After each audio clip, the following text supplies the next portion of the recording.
2021년 10월 4일 월요일 새벽 기도를 함께 드리겠습니다. 하나님의 말씀은 히브리서 5장 말씀입니다.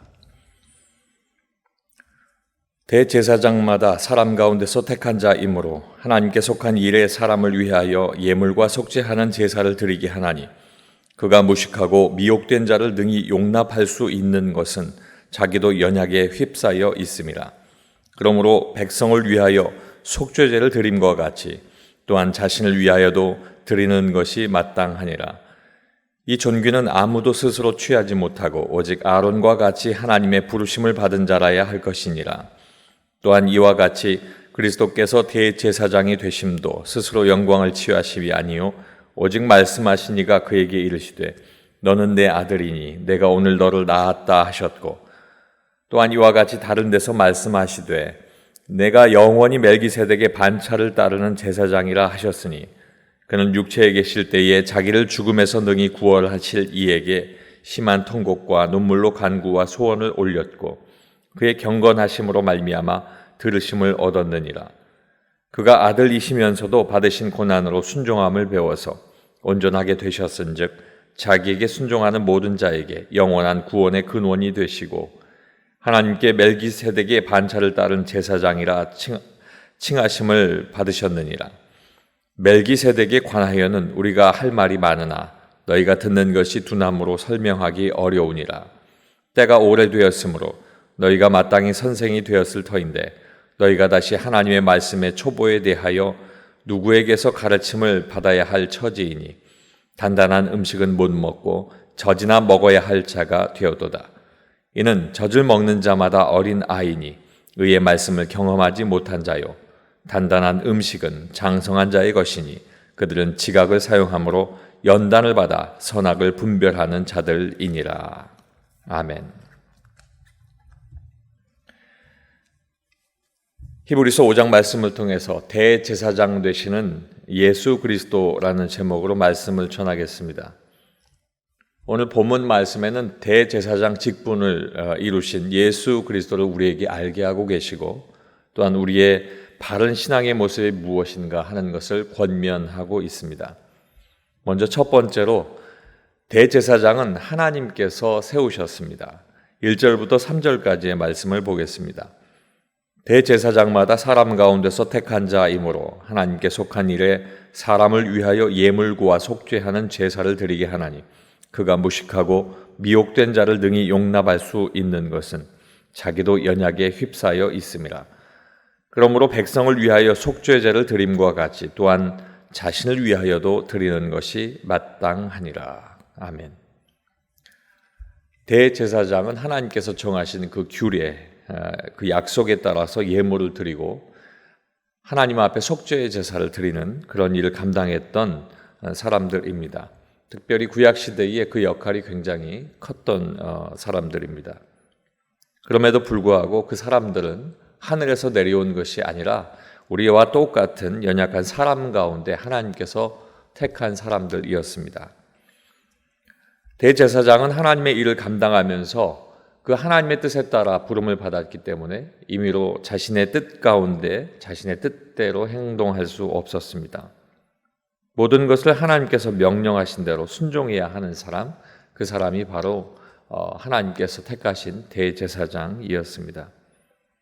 그럼에도 불구하고 이 대제사장이 영향력이 있는 사람이었습니다. 성전의 예배를 담당할 뿐만 아니고 백성들을 말씀으로 교훈하고 하나님의 뜻대로 가르쳐야 하는 역할을 감당했기 때문입니다.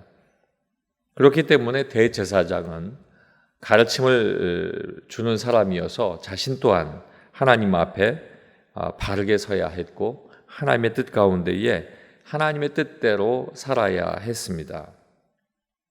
하나님의 부르심을 거부하거나 스스로 자신에게 맡겨진 그 책무를 포기할 수가 없었던 사람입니다.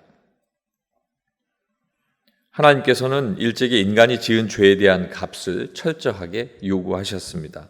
하나님은 공의의 하나님이시기 때문입니다. 그런데 이 죄라는 것은 곧 죽음을 의미합니다. 인간은 죄에 대해서 죽음으로 용서를 받아야 했지만 하나님은 짐승의 피로써 인간의 죄를 대신하게 하셨고, 대제사장은 그 속죄제를 드림으로 말미암아 이들의 죄를 대속할 수 있는 그런 자격을 얻었습니다. 대제사장은 백성을 위한 그 예물을 드리고 또 속죄제사를 드리기 위해서 자신도 성결해야 하는 사람이었습니다. 그러나 이것이 인간의 죄의 문제를 완전하게 해결해 줄 수 있는 속죄는 아니었습니다. 바로 이 예수님의 예표가 되는 이 사건들을 통해서 훗날 예수님께서 오심으로 말미암아 이 대제사장의 모습은 구약 시대에 그 모습이 폐지될 수밖에 없었던 것을 성경은 우리에게 이야기하고 있습니다. 이 대제사장은 하나님이 세우셨고, 하나님이 세우신 그 사람은 완벽한 사람이 아닌 우리와 똑같은 성정을 지닌 사람이었고, 그 사람은 결국 속죄제를 많은 사람들의 것을 드림과 같이 자신도 하나님 앞에 깨끗할 수 있도록 늘 노력해야 했던 사람입니다. 오늘 말씀 속에 이 대제사장의 뜻을 우리에게 이야기하고 있습니다. 두 번째는 예수 그리스도께서 대제사장이 되셨습니다. 5절로 6절 말씀입니다. 또한 이와 같이 그리스도께서 대제사장 되심도 스스로 영광을 취하심이 아니요 오직 말씀하신 이가 그에게 이르시되 너는 내 아들이니 내가 오늘 너를 낳았다 하셨고, 또한 이와 같이 다른 데서 말씀하시되 내가 영원히 멜기세덱의 반차를 따르는 제사장이라 하셨으니. 아멘. 그리스도께서 대제사장이 되셨다 말씀하고 계십니다. 아론과 그의 자손들이 아닌 하나님의 아들로서 대제사장이 되신 것입니다. 하나님의 아들로 이 땅에 오셨기 때문에 예수님께서는 신성을 가지고 계셨고 인간으로 오셨기 때문에 인성도 함께 가지신 분이십니다. 그렇게 하신 이유는 죄로 인해서 하나님과 단절된 인간을 하나님과 화목하도록 중보자의 역할을 하는 하나님의 아들 자격으로 신성을 가지고 계신 것이고, 또한 인간들과 교통할 수 있는 인성도 취하신 것입니다. 예수님의 대제사장 그 직은 아론의 반차를 좇아서 대제사장이 된 것이 아니라 멜기세덱의 반차를 좇아 된 대제사장이다, 이렇게 말씀하고 있습니다. 아론의 반차를 좇았다라고 하는 것은 인간의 몸으로서의 대제사장이기 때문에 죄가 있다는 것이고, 멜기세덱의 반차를 좇아서 대제사장이 됐다는 것은 죄가 없는 대제사장을 뜻하는 것입니다. 하나님의 아들로 오신 대제사장이 필요했던 것은 죄가 없는 대제사장만이 하나님과 인간 사이에 중보자의 역할을 감당할 수 있기 때문입니다. 하나님의 아들이신 예수님, 영원히 계시는 분이시기 때문에 하늘의 제사장이신 멜기세덱의 반차를 따라서 영원한 대제사장이 되었다, 이렇게 성경은 이야기하고 있습니다. 이 예수님은 항상 하나님께 기도하셨고, 하나님께서는 그 기도의 응답으로 죽음에서 부활을 이루게 하셨으며, 또한 영원한 대제사장으로 우리의 중보자가 되게 하신 하나님의 은혜가 오늘 말씀 속에 기록이 되어 있습니다.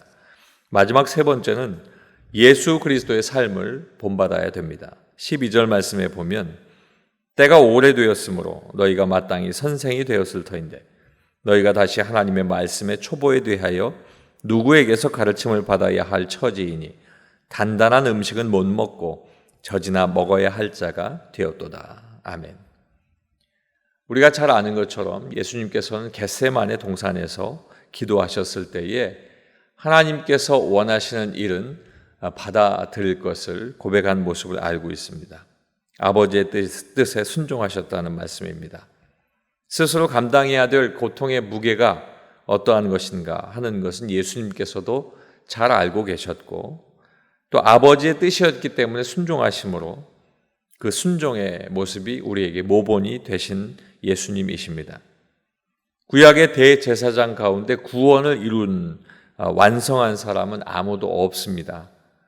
속죄 예식을 행함으로써 백성이 하나님의 뜻 안에 있도록 그들을 인도한 책임들을 다 했을 뿐입니다. 그러나 예수님께서는 단번에 속죄를 이루셨고 구원을 완성하셨습니다. 그럼에도 불구하고 예수님을 바라보는 그 당시의 모든 사람들은 신앙이 성숙하지 못하고 예수님의 대제사장직을 이해할 수가 없었습니다. 신앙의 날수가 오래됐음에도 불구하고 단단한 식물을 먹지 못하고 젖을 먹는 어린 아이와 같은 신앙에 머무르고 있었다 하는 말씀을 오늘 우리에게 이야기하고 있습니다. 이 교훈은 예수 그리스도의 삶을 본받는 우리는 항상 성장해야 하는 신앙인이 되어야 한다는 것을 알리고 있습니다. 멈추면 열매 맺지 못하고 멈추면 자랄 수 없는 그 모습이 우리 안에 있다는 것입니다. 때문에 우리는 예수 그리스도의 삶을 본받아서 신앙이 날마다 성장할 수 있도록 우리는 노력하고 또 노력해야 합니다.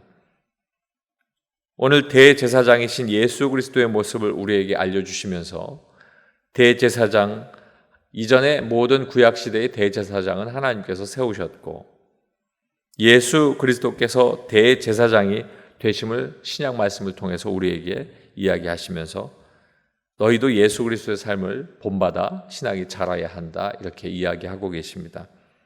오늘 이 새벽에 기도하실 때 하나님께서 어두운 내 눈을 밝혀주시고 하나님의 뜻 가운데 온전함을 이루게 하시옵소서 함께 기도하시고 늘 예수 그리스도의 삶을 본받아서 신앙이 성장하는 귀한 은혜가 있기를 주님의 이름으로 축원합니다. 기도하겠습니다. 아버지 하나님,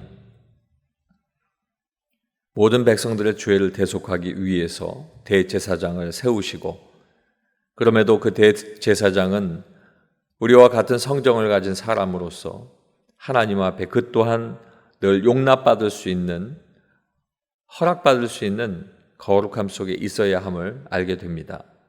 그러나 아무 죄도 없이 이 땅에 오신 예수 그리스도께서 우리의 중보자가 되시고 우리의 대제사장이 되셔서 우리는 예수 그리스도의 이름으로 기도하며 예수 그리스도의 보여주신 모든 삶의 순종의 모습을 따라갈 때에 하나님, 우리 또한 하나님의 기쁨이 되며 하나님께서 우리 가운데 함께 하실 줄로 믿사오니 오늘 주신 말씀과 같이 하나님 앞에 예수 그리스도의 삶을 본받는 귀한 사람들 될 수 있도록 도와주시옵소서.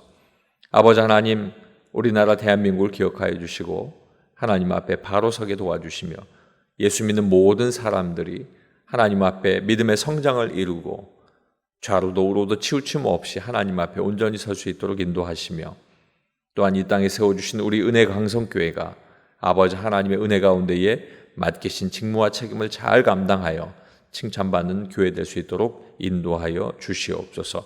예수님 이름으로 기도하옵나이다. 아멘.